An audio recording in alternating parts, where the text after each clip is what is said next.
Hello guys! Hello, this is for Virgo. Welcome dito sa aking channel, Kapalaran 888. So, let's check for the pink full moon message para sa lahat ng Virgo.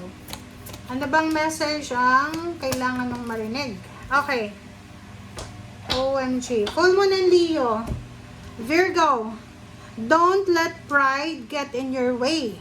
Okay.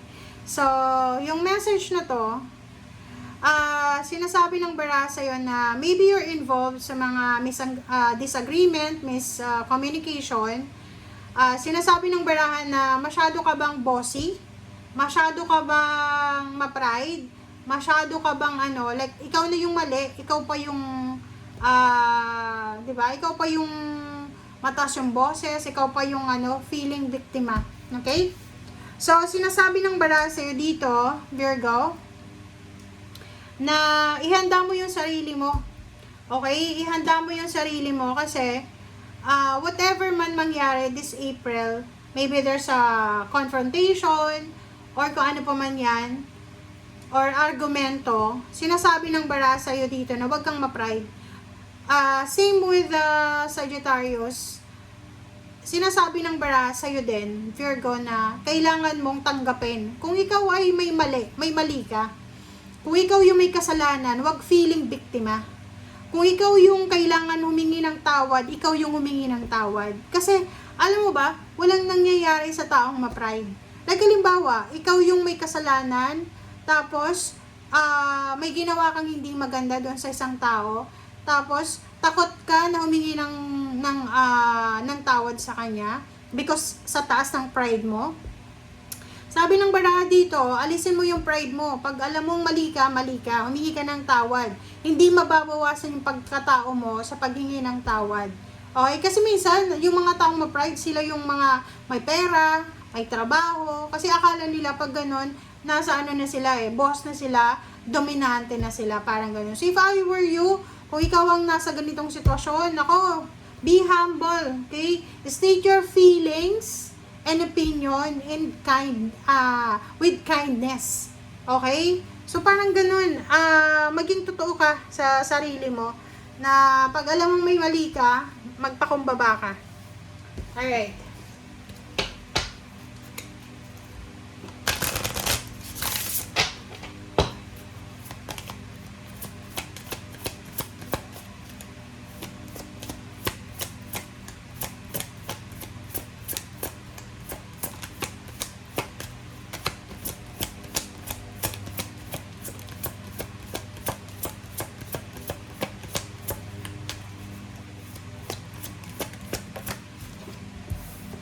Okay, shouting, 35.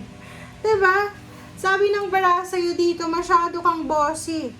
Pwedeng ikaw ay yung sumisigaw, ikaw yung dominante, ikaw yung ikaw yung, alam mo, sabi ng bara sa'yo dito, don't let pride get in your way. Okay? Iwasan mo yung pagiging dominante, iwasan mo yung pagiging bossy, iwasan mo yung mindset na hindi ka nagkakamali. Iwasan mo yung mindset na biktima ka palagi. Kasi minsan,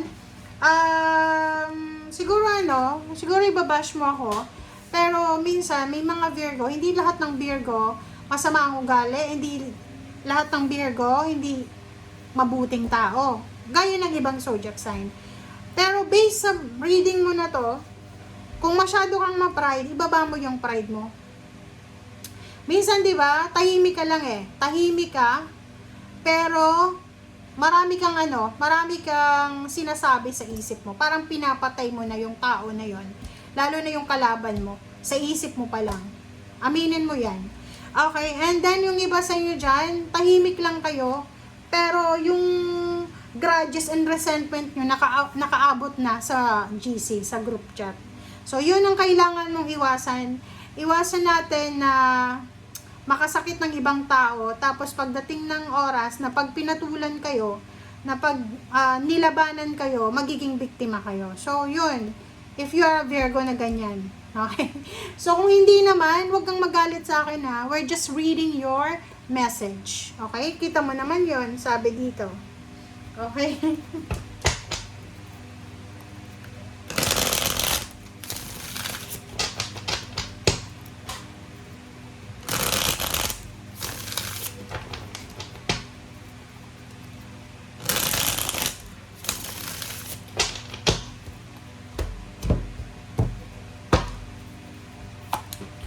Okay, temperance, oh, 'di ba?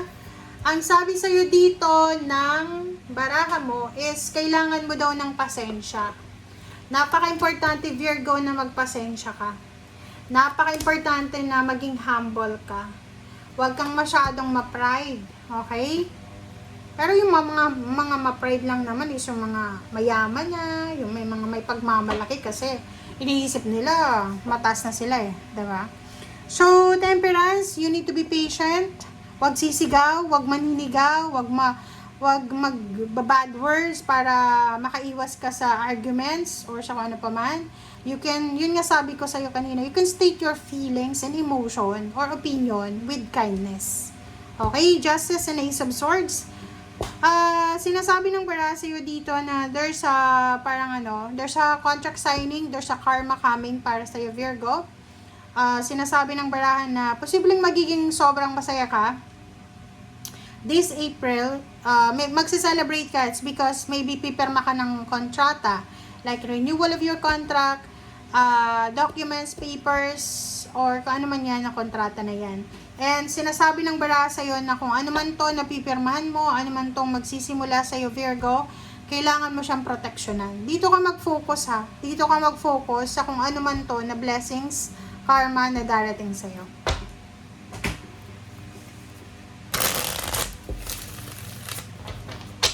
Okay, let's check the temperance.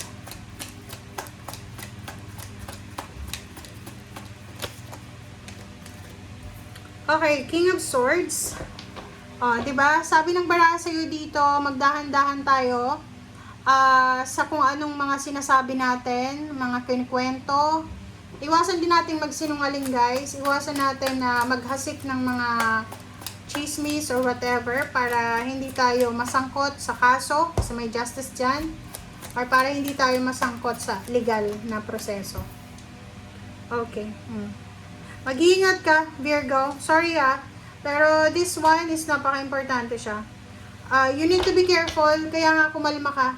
Huwag kang masyadong ma-pride, mag-iingat ka kasi pag ikaw ay nakatapat sa isang tao na sobrang silensyo lang siya, silent lang siya, pero dinadaan niya sa lahat ng proseso sa legal, pwede kang makatanggap ng subpina or kung ano man yan na pwedeng i-report ka sa police or sa kung ano pa man because of assault or chismis. Alam mo yung mga ngayon, cybercrime, ang bilis na niyan eh. So, mag-iingat ka, Virgo. Okay. So, nakikita natin dito, sa love life, pwedeng kung single ka, maraming magkakagusto sa'yo. Sa love life, marami ka din magugustuhan. So, yun yung rason kung bakit ka magiging masaya. Nakikita ko rin sa'yo dito na kailangan mong pag-isipang mabuti yung mga decision making mo sa love life mo. If you're single or looking for a relationship, may asawa, you need to be careful sa mga choices and options natin sa mga love life natin. Okay? Thank you guys. Bye!